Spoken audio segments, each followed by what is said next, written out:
નમસ્કાર વિદ્યાર્થી મિત્રો, એનએમએમએસની પરીક્ષામાં આજે આપણે માપન વિશે જોવાના છીએ. માપનમાં ઘણા બધા ચેપ્ટર ઇન્ક્લુડ થાય છે. માપન એટલે આમ તો દરેક ભૌમિતિક આકાર જે છે એમને પોતપોતાનું માપ હોય છે, તેનું ક્ષેત્રફળ હોય છે, બધી વસ્તુ જોવી પડે છે, બરોબર છે. હવે માપનની અંદર એ આપણે ભાગ 1 જોવાના છે અને આવતીકાલે ભાગ 2 જોઈશું. તો પહેલા ભાગ 1 વિશે આપણે જોઈએ. તો ભાગ 1 માં પરિમિતિ વિશે આપણે જાણવાના છે. પરિમિતિ, આમ તો પરિમિતિ એ બે શબ્દને કમ્બાઈન કરવાથી બનેલો શબ્દ છે, પરિ અને મિતિ. પરિ એટલે આપણે ચારે બાજુનું અથવા ચારે બાજુ, અને મિતિ એટલે માપન. આમ પરિમિતિ એટલે બધી જ બાજુઓનો માપનો સરવાળો કરો એને પરિમિતિ કહેવાય. સાદી ભાષામાં એવું કહીએ કે ખેતર છે તો ખેતરની ફરતે જે વાડ કરવી હોય તો વાડ કરવા માટે આપણે પરિમિતિ શોધવી પડે, એટલે કે એની ચારે બાજુનું આપણે શું કરવું પડે? માપન કરવું પડે છે. આમ પરિમિતિ એટલે આપેલી આકૃતિની બધી જ બાજુઓનો કુલ સરવાળો થાય તેને આપણે પરિમિતિ કહીએ છીએ, બરોબર છે. અહીં તમને મેં 3 સૂત્રો આપેલા છે: ત્રિકોણની પરિમિતિ, ચોરસની પરિમિતિ અને લંબચોરસની પરિમિતિ. ત્રિકોણની પરિમિતિ જોઈશો તો કે ત્રિકોણની ત્રણેય બાજુઓનો સરવાળો એને ત્રિકોણની પરિમિતિ કહેવામાં આવે છે. તમે જોશો કે ત્રિકોણની ત્રણેય બાજુઓના માપ અલગ અલગ પણ હોઈ શકે અને સમાન પણ હોઈ શકે, અથવા કોઈ પણ બે બાજુના માપ પણ સમાન હોઈ શકે. એટલે અહીં કોઈ પર્ટિક્યુલર કોઈ સ્પેસિફિકેશન એટલે કે અલગથી કોઈ સૂત્ર નથી. માત્ર એટલું યાદ રાખવાનું છે કે ત્રિકોણની પરિમિતિ એટલે ત્રિકોણની ત્રણેય બાજુઓનો સરવાળો. હવે ચોરસની પરિમિતિ, ચોરસની તો વ્યાખ્યા તમને ખબર છે કે એવો સમાંતર બાજુ ચતુષ્કોણ જેની બધી જ બાજુઓ સમાન. એનો મતલબ કે ચતુષ્કોણની ચારે બાજુઓ સમાન છે, એટલે જો એક બાજુનું માપ આપ્યું હશે તે જ મારા માટે બધી જ બાજુઓના માપ જેટલું થશે. એનો મતલબ કે પરિમિતિ શોધવી હોય તો 4 ગુણ્યા બાજુનું માપ કરવું પડશે. એટલે કે ચોરસની પરિમિતિ પણ અહીંયા છે 4 ગુણ્યા બાજુ. લંબચોરસ, તો લંબચોરસની પરિમિતિમાં લંબચોરસની પહેલા તો તમને વ્યાખ્યા ખબર હોય, એવો સમાંતર બાજુ ચતુષ્કોણ જેના બધા જ ખૂણા કાટખૂણા છે. અને સમાંતર બાજુ ચતુષ્કોણમાં ગુણધર્મ છે કે સામસામેની બાજુઓ સરખી થાય. તો અહીં બે લંબાઈ હશે, ઉપર એ પણ સરખી હશે, બે પહોળાઈ હશે એ પણ સરખી હશે. આમ તમે લંબચોરસની બધી જ બાજુઓનો સરવાળો કરશો તો તેમાં 2 વખત લંબાઈ આવશે અને 2 વખત પહોળાઈ આવશે. આમ સૂત્ર જોઈશો તો કે લંબચોરસની પરિમિતિ બરાબર 2 ગુણ્યા લંબાઈ વત્તા પહોળાઈ. લંબાઈ અને પહોળાઈ બંનેનો સરવાળો કરશો અને એને 2 વડે ગુણશો એટલે લંબચોરસની પરિમિતિ મળી જશે. હવે આપણે આગળ જોઈએ. એક સમબાજુ ત્રિકોણની બાજુનું માપ 12 સેમી છે તો પરિમિતિ કેટલી થશે? અહીં પહેલા તો કોની વાત છે એ જોયો કે ત્રિકોણની વાત છે, એટલે હું ત્રિકોણ દોરી દઉં.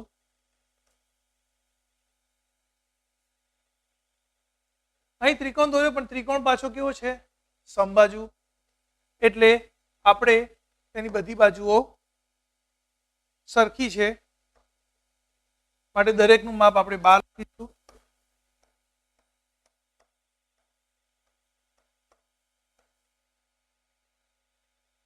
હવે ત્રિકોણની પરિમિતિનું સૂત્ર તમને ખબર જ છે.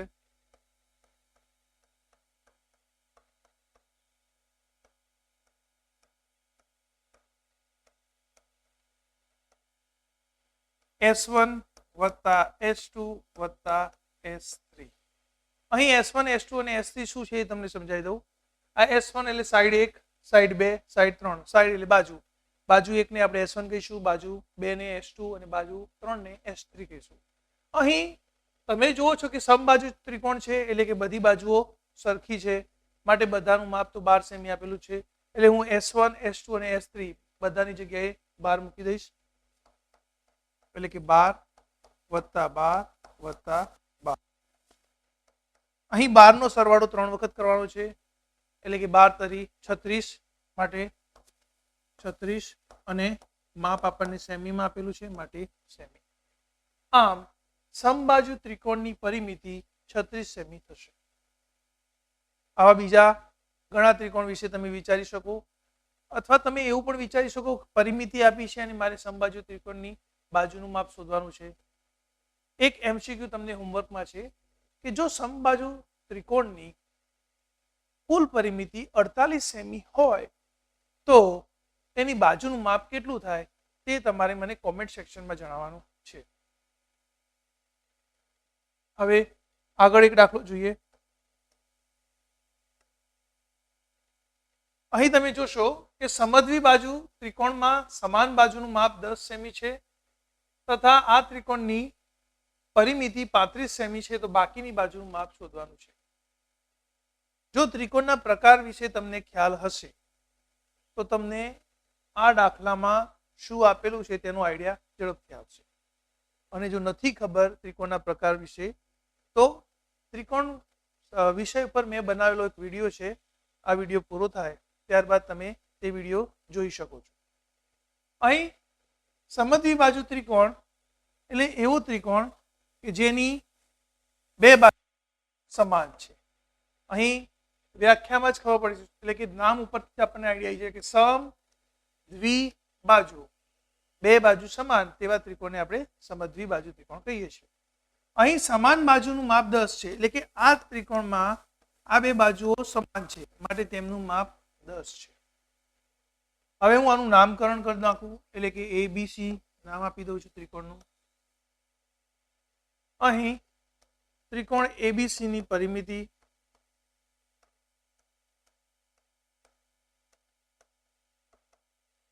આપણને ખબર છે કે 3 બાજુઓનો સરવાળો AB + BC + AC. વળી તમે રકમમાં જોશો તો કે ત્રિકોણની પરિમિતિ તો 35 સેમી આપણને આપેલી છે માટે અહીંયા 35 સેમી કરી નાખીશું. AB નું માપ તો 10 સેમી છે. BC શોધવાના છે અને AC નું માપ ફરીથી 10 સેમી છે. અહીં 35 સેમી, આ 10 સેમી વત્તા 10 સેમી એટલે કે 20 સેમી વત્તા BC માટે 35 સેમી. એમાંથી આ 20 સેમી આમ એટલે કે બરાબરની સામેની બાજુ લઈ જતા બાદબાકી થશે અને બાદબાકી કરતા BC બરાબર 35 માંથી 20 જશે એટલે જવાબ આવશે 15 સેમી.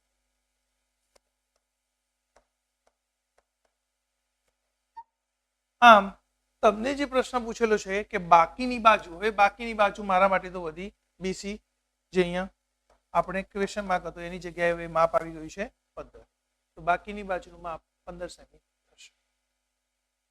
વિદ્યાર્થી મિત્રો, તમને સમદ્વિ બાજુ ત્રિકોણમાં પરિમિતિ આપી હોય અને જે સમાન ન હોય તે બાજુનું માપ આપેલું હોય તો તમારે આ બંનેને x ધારી અને પરિમિતિમાં સૂત્રની અંદર મૂકી સાદુરૂપ આપતા x ની કિંમત તમને મળી શકે છે. તેનું પણ તમારે જાતે મહાવરો કરવાનો છે.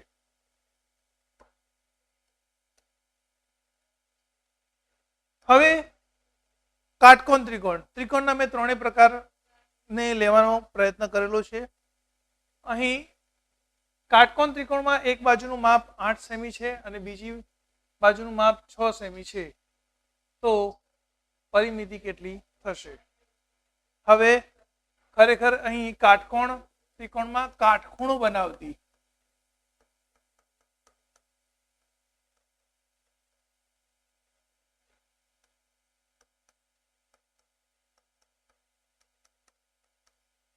અહીં પ્રશ્નમાં થોડોક સુધારો છે કે એક કાટકોણ ત્રિકોણમાં કાટખૂણો બનાવતી બે બાજુઓ પૈકી એક બાજુનું માપ 8 સેમી છે અને બીજી બાજુનું માપ 6 સેમી છે, તો ત્રિકોણની પરિમિતિ કેટલી થશે?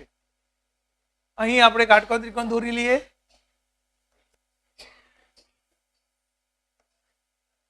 હવે તમને કાટકોણ ત્રિકોણમાં કીધું છે કે કાટખૂણો બનાવતી બે બાજુઓ પૈકી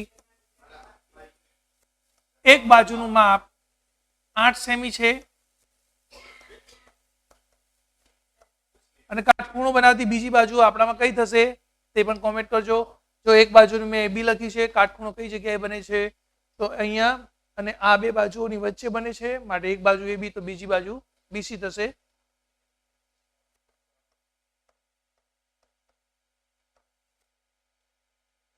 હવે આપણે તો પરિમિતિ શોધવાની છે એટલે કે ત્રિકોણની બધી જ બાજુઓનો સરવાળો કરવો પડશે. તો હવે આપણે એસી શોધવાનો છે પણ એસી એ કાટકોણ ત્રિકોણમાં શું છે એ પહેલા ખબર હોવી જોઈએ. તો તમને ખબર છે કે એસી એ કર્ણ છે માટે કયા ગણિત શાસ્ત્રીએ આપણને કાટકોણ ત્રિકોણમાં એક સિદ્ધાંત આપ્યો હતો જેનું નામ શું છે તે તમારે મને કોમેન્ટ સેક્શનમાં જણાવવાનું છે. એ સિદ્ધાંતનું નામ છે પાયથાગોરસ. પાયથાગોરસ નામના ગણિત શાસ્ત્રીએ આપણને કાટકોણ ત્રિકોણ માટે સિદ્ધાંત આપ્યો હતો કે એસી એટલે કે કર્ણનો વર્ગ બાકીની બે બાજુઓના વર્ગોના સરવાળા બરાબર થશે. એટલે કે AB વર્ગ વત્તા BC વર્ગ. એસી તો મને આપ્યા નથી એટલે મારે શોધવાના છે પણ AB આપ્યા છે 8, BC આપ્યા છે 6, 88, 64, છાયો 36 અને 64 વત્તા 36 એટલે 100 જે AC સ્ક્વેર છે. માટે AC બરાબર 10 છે. કેમ 10 સેમી શોધવા પડે? કારણ કે મને કાટકોણ ત્રિકોણ આપ્યો છે અને કાટકોણ ત્રિકોણમાં 3 બાજુઓ આપણે જાણતા હોય તો જ એની પરિમિતિ શોધી શકીએ. બે બાજુ આપી હતી એટલે મારે ત્રીજી બાજુ શોધવી પડી. કાટકોણ ત્રિકોણ માટે પાયથાગોરસનો જે સિદ્ધાંત છે તેનો મેં ઉપયોગ કર્યો છે અને તેના ઉપયોગના કર્યા બાદ મને ત્રીજી બાજુનું માપ પણ મળી ગયું છે. હવે 10 છે. આમ ત્રિકોણ ABC માં 3 બાજુઓ મળી ગઈ છે માટે આપણે હવે ત્રિકોણ ABC ની પરિમિતિ શોધી કાઢીશું.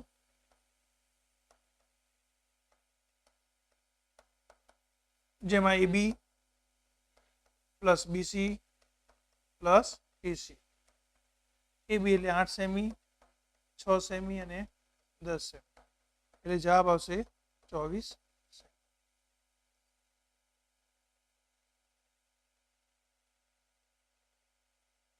આવો એક બીજો દાખલો તમારે હોમવર્કમાં કરવાનો છે. હું તમને કહું છું. એક કાટકોણ ત્રિકોણમાં કાટખૂણો બનાવતી બે બાજુઓના માપ જો 7 સેમી અને 24 સેમી આપેલ હોય તો આ કાટકોણ ત્રિકોણમાં પરિમિતિ કેટલી થશે તે તમારે જાતે ગણવાની છે. ગણી અને મને કોમેન્ટ સેક્શનમાં તમારે એનો જવાબ લખવાનો છે. હવે આગળ આપણે એક દાખલો જોઈએ.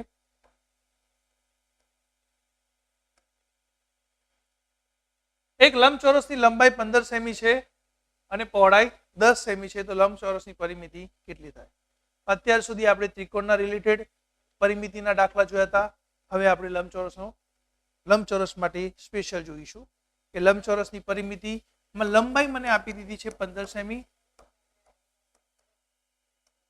અને પહોળાઈ આપી દીધી છે 10 સેમી.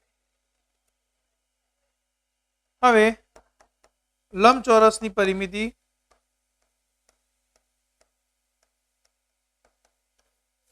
લંબાઈ વત્તા પહોળાઈ 15 વત્તા 10 25 એટલે કે 50 સેમી મળશે. તમને પરીક્ષામાં એવું પણ પૂછાઈ શકે કે લંબચોરસની પરિમિતિ આપી દીધેલી હોય, લંબાઈનું માપ આપેલું હોય અને તમને પહોળાઈનું માપ શોધવાનું કે તો એ દાખલો કેવી રીતે ગણવાનો? તો એ દાખલા માટે જો જોવું હોય આપણે તો હું તમને આ MCQમાં તમને એ વસ્તુ ગણીને દેખાડું કે લંબચોરસની પરિમિતિ આપણને 60 સેમી આપેલી છે, બરોબર છે, તથા લંબાઈ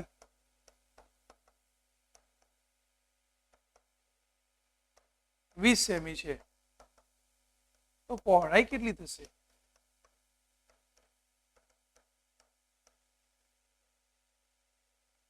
તમારા માટે મેં આ એક દાખલો લખેલો છે,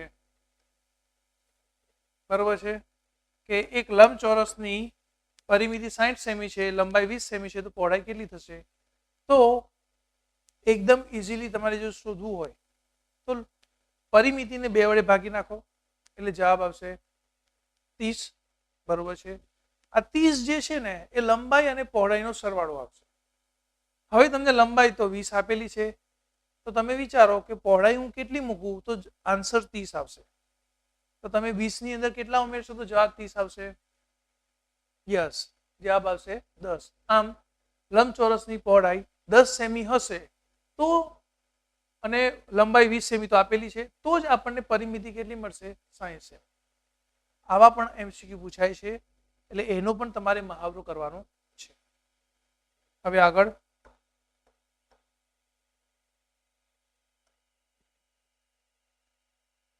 અહીં તમને ચોરસની પરિમિતિ આપી દીધી છે 60 સેમી. ચોરસની બાજુનું માપ શું થશે? એક પહેલો ક્વેશ્ચન એ છે. બીજો કે ચોરસના વિકર્ણોને છેદવાથી બનતા ત્રિકોણનું ક્ષેત્રફળ કેટલું થશે એ પણ શોધવાનું છે. એટલે અહીં આપણને 2 એમસીક્યુ એટલે કે 2 પ્રશ્નો પૂછેલા છે. સૌ પ્રથમ પ્રશ્ન છે ચોરસની પરિમિતિ મને 60 સેમી આપેલી છે. હવે તમને ચોરસની પરિમિતિનું તો તમને સૂત્ર ખબર છે કે ચોરસની પરિમિતિ બરાબર 4 ગુણ્યા બાજુ. હવે જો અહીં હું 60 સેમી લખીશ, 4 ગુણ્યા બાજુ લખાશે. હવે 60 સેમી ભાગ્યા 4 બરાબર બાજુ. તો તમને ખબર છે કે 60 ને હું 4 વડે ભાગું તો કેટલો જવાબ આવશે? ઝડપથી તમે ભાગી અને કોમેન્ટ સેક્શનમાં જણાવજો કે 60 ને 4 વડે ભાગવાથી કેટલો જવાબ આવે છે. આમ મને બાજુનું માપ પણ તમે ભાગાકાર કરશો એટલે મળી જશે. આમ બાજુનું માપ થશે 15 સેમી. કેમ? કારણ કે 15 ચોક 60 થશે. હવે આ પ્રથમ પ્રશ્નનો જવાબ મળી ગયો મને. આટલા સુધીનું મારું જે કામ છે એ પૂર્ણ થઈ ગયું. હવે ચોરસના વિકર્ણોના છેદવાથી બનતા ત્રિકોણનું ક્ષેત્રફળ શોધવાનું છે. તો હવે શું કરશો? તો હવે વિદ્યાર્થી મિત્રો પહેલા હું તમને એક ચોરસ દોરીને દેખાડું. એટલે કે આ 15 સેમી છે, આ 15 સેમી છે, આ પણ 15 સેમી છે અને આ પણ 15 સેમી છે. હવે તમે જોશો કે આના વિકર્ણો કયા કયા છે. તો હું વિકર્ણો માટે અલગથી એક કલર લઉં છું એટલે તમને આઈડિયા આવે. વિકર્ણોને મેં છેદ્યા.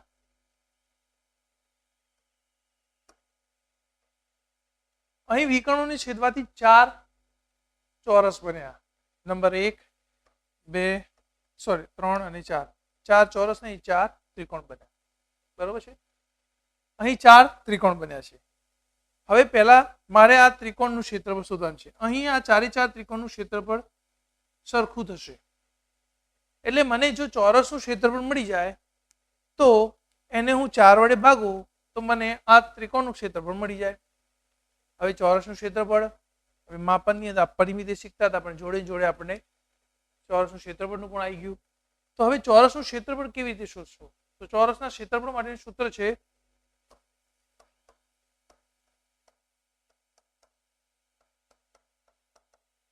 બાજુ ગુણ્યા બાજુ. એટલે કે 15 સેમી ગુણ્યા 15 સેમી. તમે ગુણાકાર કરશો 15 ગુણ્યા 15 તો 225 થશે.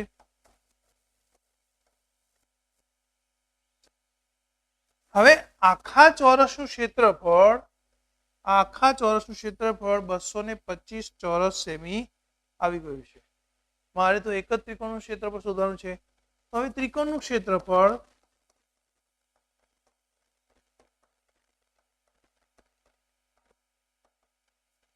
(225 / 4). કારણ કે આખા ચોરસમાં 4 ત્રિકોણ છે માટે એને 4 વડે ભાગવા પડશે. 4 ચોરસ સેમી. હવે હોમવર્કમાં તમારે 225 ને 4 વડે ભાગીને મને કહેવાનું છે કેટલો જવાબ આવે. ચલો ઝડપથી 225 / 4 કેટલા થાય છે?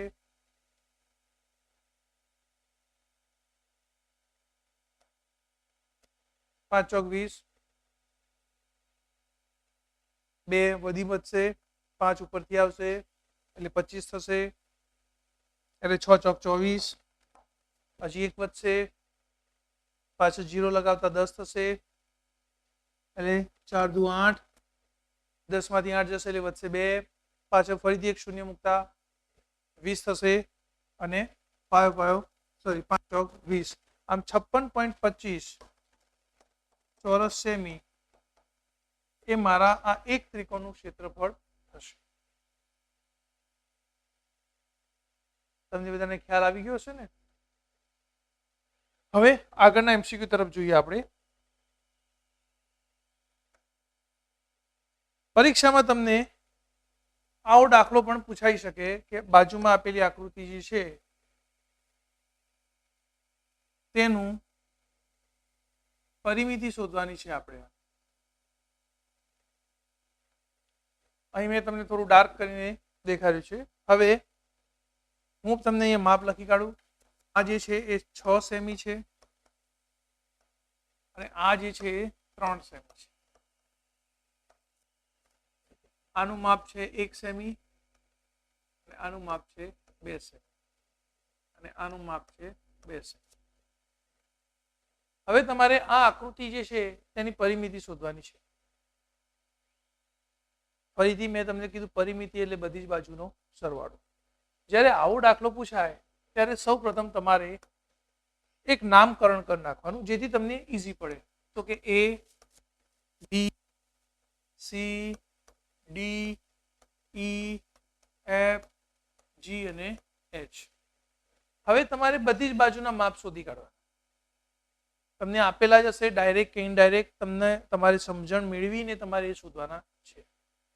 અહીં જોશો કે AB અને CD બંને સમાન છે, માટે જે CD નું માપ હશે એ જ માપ AB નું થશે, એટલે કે અહીં આવશે 3 સેમી. હવે તમે જોશો આ આખું માપ 6 સેમી છે, કારણ કે BC 6 છે તો AD પણ 6 થવા જોઈએ. જેમાં આ 2 અને આ 2 4 તો થઈ ગયા, તો વધ્યા અહીંયા 2 સેમી, જેથી સરવાળો કરતા 2 + 2 + 2 6 સેમી થઈ જશે. જે આના સાથે કમ્પેર કરો તો 6 સેમી અને 6 સેમી બરોબર છે. હવે બધા માપ મળી ગયા, ખાલી એક માપ બાકી રહી ગયું છે H અને G. તો તે કેટલું થશે તે તમારે કોમેન્ટ કરવાનું. તો તમે જોશો તો H અને G અહીં 1 આપેલું છે, માટે અહીં પણ માપ 1 થશે. હવે આ દાખલાને હવે સોલ્વ કરી નાખીએ આપણે. હવે પરિમિતિ શોધવાની છે, એટલે બધી બાજુનો સરવાળો, એટલે કે AB વત્તા BC વત્તા CD વત્તા DE વત્તા EF વત્તા FG અને વત્તા GH અને વત્તા HA. હવે કેટલી બાજુઓ થઈ તમારે ગણતરી કરવાની છે. 1, 2, 3, 4, 5, 6, 7, 8. આપણે 8 લખી છે, જોઈ લો. 1, 2, 3, 4, 5, 6, 7 અને 8. યસ. હવે આપણે કિંમત મૂકી અને ઝડપથી એનો સરવાળો કરી નાખીશું. પહેલામાં છે 3 સેમી, 6 સેમી, 3 સેમી, પછી 2 સેમી, 1 સેમી, 2 સેમી, 1 સેમી અને 2 સેમી છે. હવે અહીંયા કેટલા અંકો છે એ પણ જોઈ લો. 1, 2, 3, 4, 5, 6, 7, 8. આપણે 8 બાજુ લખીને 8 માપ આવી ગયા છે. હવે સરવાળો કરીશું. આ પણ 3 થશે, આ પણ 3 થશે, આ 3 + 3 6 થશે, આ 6 અને આ 6 12 થશે, 12 ને 3 15 ને 3 18, 18 ને 2 20. આમ આપેલી જે આકૃતિ છે તેની પરિમિતિ 20 થશે. અને તમને જો ડાયરેક્ટ આવડે તો આ લખવાની પણ જરૂર નથી, સીધું જ કરી નાખવાનું. 6 અને 3 9, 9 ને 3 12, 12 ને 2 14 ને 1 15, 16 17 18 19 ને 20. તો પણ તમને મળી જશે સીધું. બીજી રીતે પણ શોધવું હોય તો શોધી શકાય, જેમાં શું ધ્યાન રાખવા જેવું છે એ જોઈ લઈએ આપણે.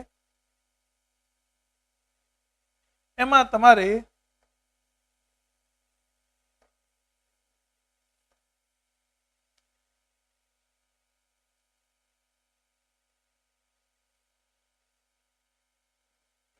અહીં જોશો તો તમારે આ જે છે ને આ લાઈન એને અહીંયા ઉપર સીધે સીધી સમજી લેવાની, જેથી તમને આ 6 સેમી એટલે આખા આ પણ 6 સેમી થઈ જશે. હવે વધ્યા શું? તો તમારે જે આ સાઈડમાં જે છે આ બે માપ જ વધ્યા, જેનું માપ તમને 1 આપેલું છે. તો તમારે 1 અને 1 એટલે ટોટલ 2. તમારે આ લંબચોરસ જે બન્યો એની પરિમિતિમાં માત્ર 2 જ વધારવાના છે. તો તમે આ લંબચોરસની પરિમિતિ ગણો તો લંબચોરસની પરિમિતિનું સૂત્ર શું થશે? લંબચોરસની પરિમિતિ સૂત્ર મારા જોડે છે 2 કૌંસમાં લંબાઈ વત્તા પહોળાઈ, 2 કૌંસમાં 6 સેમી વત્તા 3 સેમી, 2 વત્તા તમે આનો તો 9 થશે એટલે 2 ગુણ્યા 9, 9 દૂને 18 સેમી. આખા લંબચોરસની પરિમિતિ 18 આવી. આ 1 સેમી અને આ 1 સેમી હજુ મારા માટે બાકી છે. જે બંનેને હું એડ કરું તો આકૃતિની એટલે બાજુમાં આપેલ આકૃતિની પરિમિતિ 18 સેમી વત્તા 2 સેમી એટલે કે 20 સેમી થશે. હવે તમને સમજણ પડી ગઈ હશે કે આ દાખલો કેટલી રીતે ગણી શકાય. 2 રીતે પણ ગણી શકાય છે. તમને જે ઈઝી લાગે તે મેથડનો તમારે ઉપયોગ કરવાનો છે. બીજું, આ પરીક્ષામાં આપણે મેથડ શો કરવા નથી કે તમે જવાબ કેવી રીતે લાવ્યા. એ તમારે વિચારી અને તમારે પેપરની અંદર તમારે જે રફ વર્ક કરવું છે તે કરીને તમે એનો આન્સર લાવી શકો છો.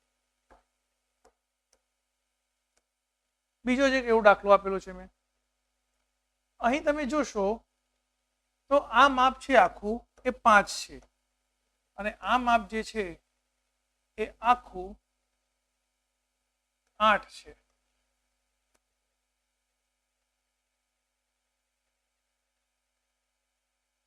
તો વિચારો, આ 2 છે, આ પણ 2 આપેલ છે, અહીં આ પણ 2 આપેલ છે, આ પણ 2 આપેલ છે, આ 2 આપેલ છે. હવે આની પરિમિતિ શોધવાની છે. આખું 5 છે, આ 2 અહીંયા પણ 2 આપેલું જે છે એ તો તમારે બધી જ બાજુનું માપ તમે શોધી શકો. એટલે હવે શું કરવાનું છે એ જરા જોઈ લઈએ. આખું 8 છે, આ 2 અને આ 2 4 નીકળી જાય એટલે આ પણ વધશે 4. સૌથી પહેલા તો તમારા આકૃતિની અંદર દરેક બાજુનું માપ તમે શોધી નાખો, જેથી તમારે પરિમિતિ શોધવાનું બહુ જ ઈઝી પડી જાય. બરોબર છે. હવે તમે જોશો કે મેં અહીંયા 4 શોધી કાઢ્યા. હવે આ 2 છે, આ 2 છે, પણ આખું માપ તો 5 છે. તો તમે વિચારો, અથવા આખા માપ 5 માંથી હું આ 2 બાદ કરી નાખું તો આ મને માપ મળશે 3. એવું ને એવું અહીંયા સામે પણ કેટલા મળશે? 3. હવે તમે જરા અહીંયા વિચારવા જેવું છે. આટલું માપ 2 છે તો આખું તો 8 છે, તો 8 માંથી 2 બાદ કરશો એટલે વધશે 6. એનો મતલબ કે અહીં પણ 3 હશે, અહીં પણ 3 હશે. હવે તમે જુઓ તો મેં બધી જ બાજુનો માપ શોધી કાઢ્યા છે. હવે તમારે સીધી પરિમિતિ શોધવાની છે. તો પરિમિતિમાં આપણે સ્ટાર્ટિંગ કરીશું અહીંયાથી. બરોબર છે. પહેલું બાજુનું માપ લખીશું 2, બીજામાં ફરીથી 3, 3, 2, 2, 2, 3, 3, 2, 2 અને છેલ્લે 4. અહીં ગણી કાઢો કેટલી બાજુ થઈ છે. આ વસ્તુ ખાસ ધ્યાન રાખવાનું. એકાદ માપ પણ જો લખવાનું ભૂલી ગયા અથવા એકાદ માપ 2 વખત લખાઈ ગયું તો તમે પરિમિતિ ખોટી શોધશો. માટે આપણે ફરીથી એક વખત માપ ગણી લઈશું. આ 1, 2, 3, 4, 5, 6, 7, 8, 9, 10, 11, 12. અહીં 12 લખેલા છે કે નહીં ચેક કરી લો. 1, 2, 3, 4, 5, 6, 7, 8, 9, 10, 11 અને 12. આમ અહીં પણ તમને 12 માપ આપણે 12 બાજુઓ છે, 12 માપ લખેલા છે. હવે સરવાળો કરીએ. 4 + 3 7, 7 ને 3 10, 10 ને 2 12, 12 ને 2 14, 14 ને 2 16, 16 ને 3 19, 19 ને 3 22, 22 ને 2 24, 24 ને 2 26 અને 26 ને 4 30. આમ આપેલી જે આકૃતિ છે એમાં 30 સેમી મારી પરિમિતિ થશે.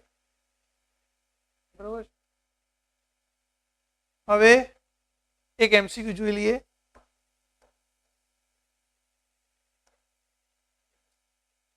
ચોરસની બાજુની લંબાઈમાં 20% વધારો કરવામાં આવે તો પરિમિતિમાં કેટલા ટકા વધારો થાય? ગઈકાલે એટલે કે લાસ્ટ સેશનમાં આપણે લંબચોરસની પરિમિતિ માટે એક લંબાઈમાં વધારો જોયો તો. આજે મેં તમને ચોરસમાં આપે છે. હવે જો ચોરસની લંબાઈમાં 20% વધારો થાય, હવે મેં તમને માપ તો આપ્યું નથી, તો સૌ પ્રથમ પહેલા આપણે માપ ધારવું પડશે. ધારો કે ચોરસની લંબાઈ 10 સેમી છે, તો 10 સેમી એટલે તમે શોધશો તો કે 10 ગુણ્યા 20 છેદમાં 100 એટલે જવાબ આવશે 2 સેમીનો વધારો થયો. આમ હવે ચોરસની નવી લંબાઈ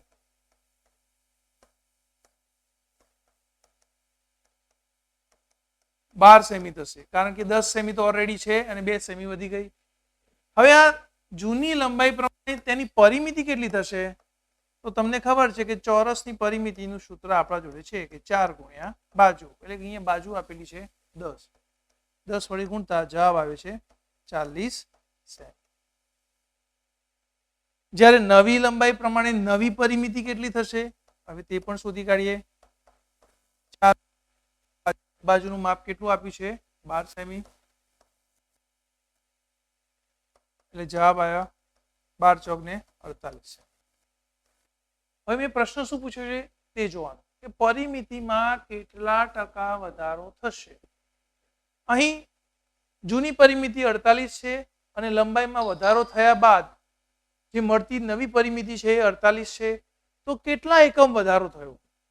તો આપણે બાદબાકી કરવી પડે, એટલે કે 48 માંથી આપણે 40 ને જે રિમૂવ કરવા પડશે, તો જ આપણને ખબર પડશે કે કેટલા આવશે.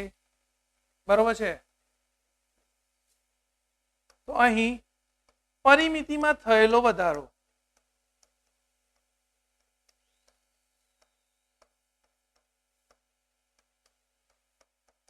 તો કે 48 સેમી જે નવી પરિમિતિ છે એમાંથી હું 40 સેમી બાદ કરી નાખીશ, એટલે મને મળશે 8 સેમી.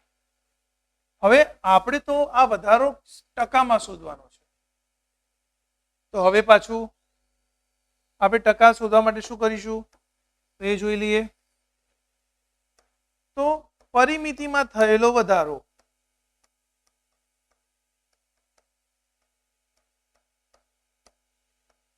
ટકામાં, તો વધારો જે થયો એ ઉપર લખીશું. ત્યારે જૂની પરિમિતિ કેટલી હતી એ લખવી પડશે, તો એ થશે નીચે 40 સેમી. આ પણ સેમી છે, અહીં ગુણ્યા આવશે 100. તમે 0 4 દુ 8 અને 2 ગુણ્યા 10 એટલે કે 10 દુ 20%. આમ જો ચોરસની બાજુની લંબાઈમાં 20% વધારો કરવામાં આવે છે તો પરિમિતિ 20% વધે છે. હવે તમારે હોમવર્કમાં એક દાખલો એવો છે કે જો ચોરસની બાજુની લંબાઈમાં 30% ઘટાડો કરવામાં આવે તો પરિમિતિ કેટલા ટકા ઘટે છે તે તમારે શોધી અને મને કોમેન્ટ સેક્શનમાં જણાવવાનું છે. આમ ટકામાં થયેલો ઘટાડો શોધવા માટે જેમ અહીંયા વધારો ઉપર લખ્યો છે તેમ અહીંયા તમારે ઘટાડો છેદમાં મૂળ પરિમિતિ ગુણ્યા 100 કરી લેવાની છે. આશા રાખું છું કે તમને આજના વિડીયોમાં મજા આવી હશે તથા તમારા માપન એટલે કે પરિમિતિને અનુલક્ષીને જેટલા પણ તમારી સંકલ્પના છે કે જેટલા પણ તમારા કોન્સેપ્ટ છે ક્લિયર કરેલા હશે. હવે નવા વિડીયો સાથે મળીશું, ત્યાં સુધી નમસ્કાર.